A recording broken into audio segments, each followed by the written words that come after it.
Happy new day and welcome back to a brand new video. You know, I'm still trying to figure out what I want to call you guys. Like, you're my family, so you're my beautiful angels. And I'm hoping whoever is watching this is a beautiful angel, okay? Don't be no little devil. Now, clearly we are in a different scenery. I'm at my uncle's house. I'm about to go in for a shift and he lives closer to my job. So I just got my nails done. Look, real classy, real cute, real cunty, right? I haven't gotten like a basic set in a very long time, but it was about that time. I want to do something cute, simple, classy. But that's not why we are here watching this video right now. Okay, today we are going to be talking about what it means to choose yourself. Okay? What it actually means. So it can simply look like just doing what you want, what makes you feel more like yourself. But it can also look like making hard decisions, having to cut ties with certain people or certain things, especially when you don't want to, when you're not ready, when it happens out of the nowhere. Just randomly somebody shows you something that you've never seen from them before, and now you're questioning your whole entire connection. Do not mind that noise in the back.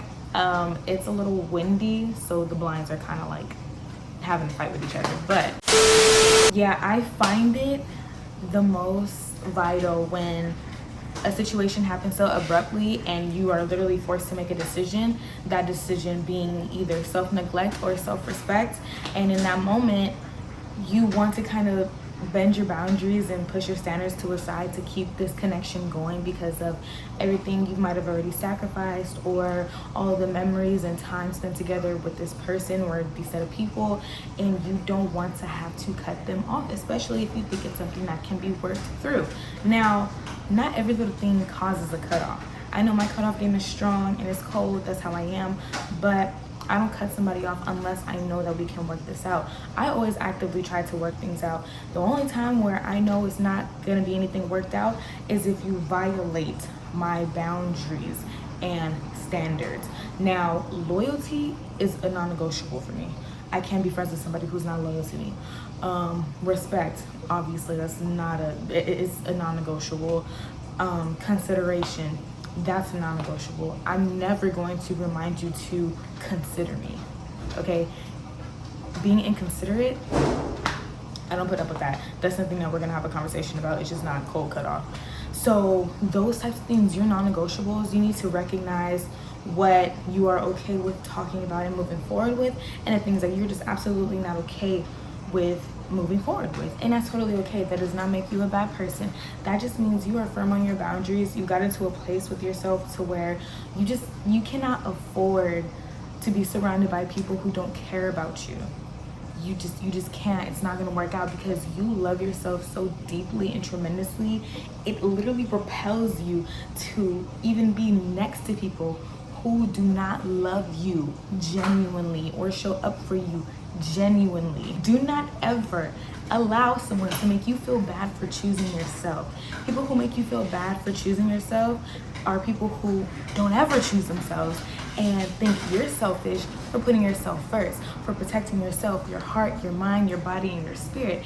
They don't treat themselves like that, so they can't even fathom that you do that for yourself. They're jealous that you put yourself first.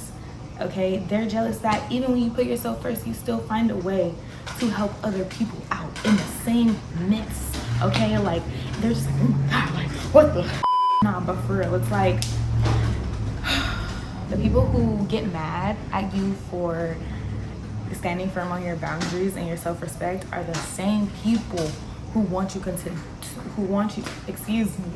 those are the same people who want you to continuously bend your boundaries, lower your standards so they can semi-meet them. They can't meet your high standards when they're up here. Nah. They're low quality people, so they need you to bring it down a few notches.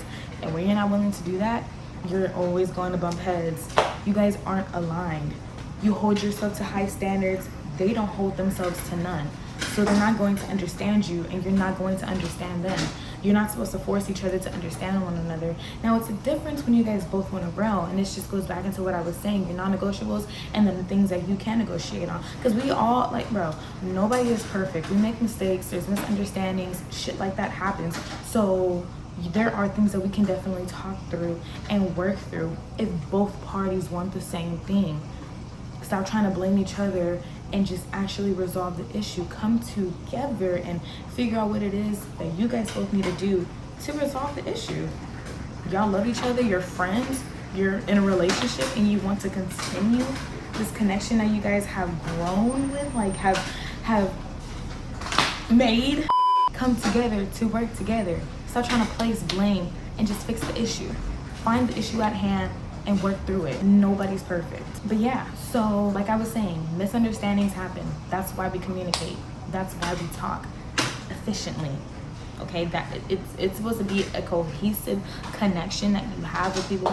Look, I don't even care how old you are. You could be young. Like, even my 14-year-old brother, he understands principles and morals. Like, he knows how to have a well conversation with his friends his age. So I'm not even gonna be up here and say, oh yeah, we're too grown for that. No, like, it's just a basic human thing that you learn over time, or you can learn at a very young age.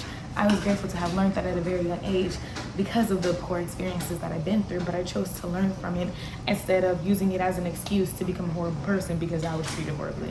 Like, no, I just need to change my circumstances. Oh, by the way, look at the tan.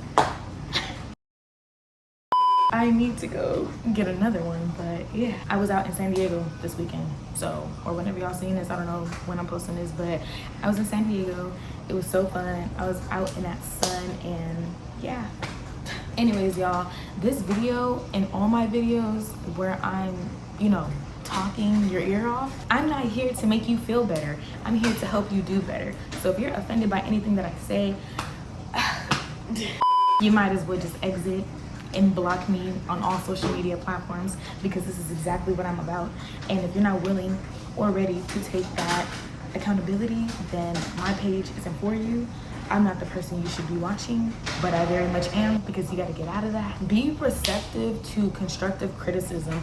I know I love constructive criticism. Even in the moment, it's so like uncomfortable to hear, because like, damn, like, oh, like this is what I'm lacking. But then it's like, uncomfortability means growth. Something I've never done before. Now I gotta step into it, so obviously it's uncomfortable because I'm not used to it. That means I'm doing something right, okay?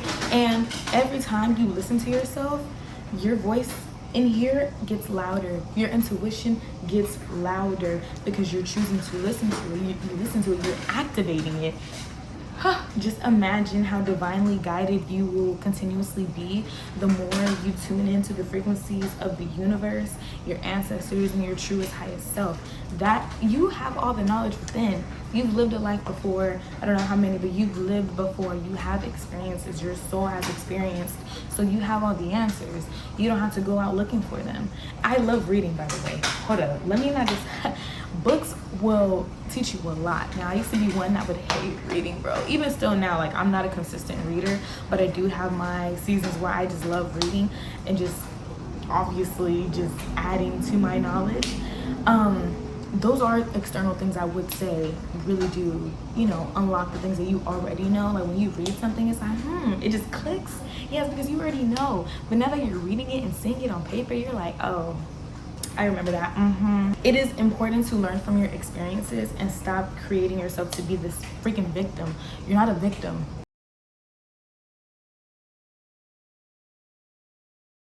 Okay? You're not a victim to your experiences.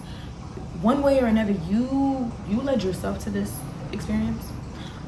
Certain things. I wouldn't say all, but like awful things that do happen in like DV or SA, things like that, it's never your fault.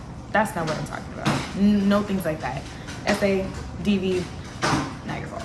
Okay, it's the person who is inflicting that, that's their fault. But I'm talking about everything else.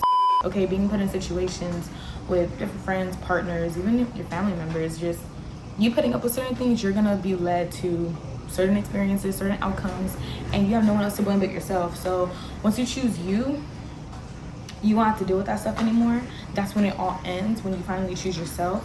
When you're like, okay, how can I get out of this situation? Clearly, you need to reevaluate where you are, how you got here, what's the common denominator, and you need to figure out or decipher what you need to remove, or if you just need to remove yourself, what you need to create distance with, what you need to come to peace with, what you need to acknowledge. Like, it's a lot of things that go into it, and that's why introspecting is very important. When you just literally sit down with yourself or take a walk, lay down, I don't know, I don't care. Just truly look at yourself with a fine glass, a magnifying glass. Now, choosing yourself looks very different all the time, from something small to something big, but you have to start somewhere, and you have to stop feeling bad for people, because no one's gonna feel bad for you. So you always need to move with the intention for what's best for you and what's best for other people. Honestly, like, once you choose yourself, you're choosing love, and you're gonna exude love when you choose yourself, and ultimately everything around you is going to be beautiful. It all starts with you, and it's gonna end with you. As soon as you leave this plane, it's gonna end with you. Yeah, nothing is worth more than you. You have to truly understand your worth. Once you understand what you bring to this life, you're going to be so much more strict on what you choose to put up with, because what you choose to put up with is a reflection of what you think you're worth. When it's uncomfortable, choose yourself. When your feelings are hurt, choose yourself. Do not try to save them from feeling guilt for how they treated you. They need to feel that shit, because they shouldn't have been treating you like that in the first place. When it hurts, choose yourself. When you are confused, choose yourself. When you are conflicted in whatever the situation may be, choose yourself. You need to literally ask yourself this question, and it will literally help you guide the rest of your life. When you have two decisions to make, say you're in a toxic situation, right? I'm using that as an example because it's pretty common that a lot of us are in toxic situations.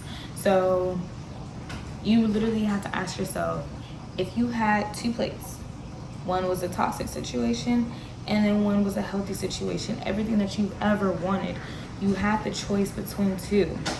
Now, you only know this option because this is what you're used to, this is what's in front of you. This isn't in front of you yet, but it is here. It is possible. You just haven't touched it yet because you keep dealing with this. So you need to ask yourself, you have two choices. Would you rather be stuck in a toxic situation or find yourself in a healthy situation? You have to literally ask yourself, would you rather? Like, what would you rather do? You're only picking the toxic situation because that's what you have in front of you. That's what you're used to. That's what you're familiar with. But if you had the chance, if you seen what you could have right in front of you right now, you wouldn't think twice. You would not think twice. You would literally pack up your things and go to that healthy situation because you see it right there. But because you can't see it with your physical eyes yet, you're just gonna choose to stay somewhere that no longer serves you, somewhere that just degrades you. You need to choose yourself. You need to start making the choices like your truest, highest self would. And that's how you start bringing in those things, those beautiful experiences, your manifestations, everything that you pray for, ask for, want. You can have all of that. Literally, you're the creator of your reality, but you're still choosing things that aren't meant for you. So who are we blaming here for real? Anyways, y'all, that's enough talking your ear off today. Thank you for tuning in. Thank you so much for watching this video. I appreciate every single one of you. Stay tuned for my next video. And yeah, let me know if you guys want any type of videos in the comments, any suggestions that you want to talk about, any questions that you have for me, let me know, and it's gonna be in the next video. But yeah, you guys, love you. Have a beautiful day, and I'll see you in my next video.